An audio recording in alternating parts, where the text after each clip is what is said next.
Katika video ya leo nitakufundisha ni vitu gani muhimu ambavyo unatakiwa uviweke katika TikTok yako. Hakikisha unatazama video hii mwanzo mpaka mwisho. Subscribe kwenye channel hii kwa video zingine kama hizi. Okay, nimekwambia siku leo nitakufundisha vitu muhimu ambavyo vinahitajika uviweke katika setting ya TikTok ili TikTok yako iweze, hata kama umeipoteza, labda iwe rahisi kuirudisha kwenye simu yako. Okay. Hakikisha umesubscribe, narudia tena, subscribe kwenye channel hii kwa video za hivi kila siku. Okay, tuanze. Ingia katika TikTok yako unayotumia. Ukishaingia katika TikTok, njoo kwenye profile. Baada ya hapo juu kuna mishale mitatu. Click, njoo hapo setting and privacy. Baada ya hapo nenda kwenye sehemu imeandikwa account, utaklik, utaenda kwenye account information, utaklik.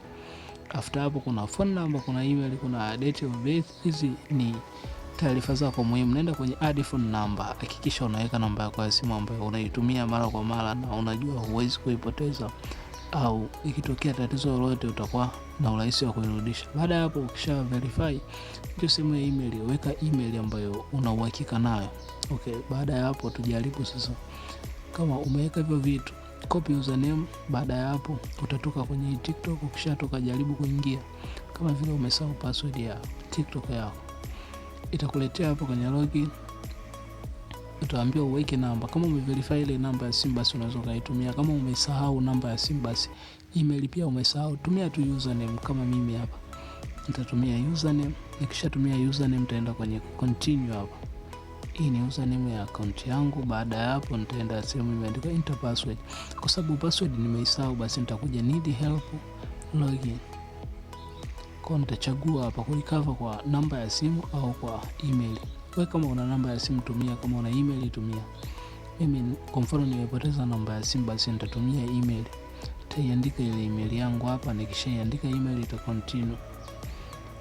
Baada ya hapo itaniletea verify email. Kwa hapo inabidi uweke zile password.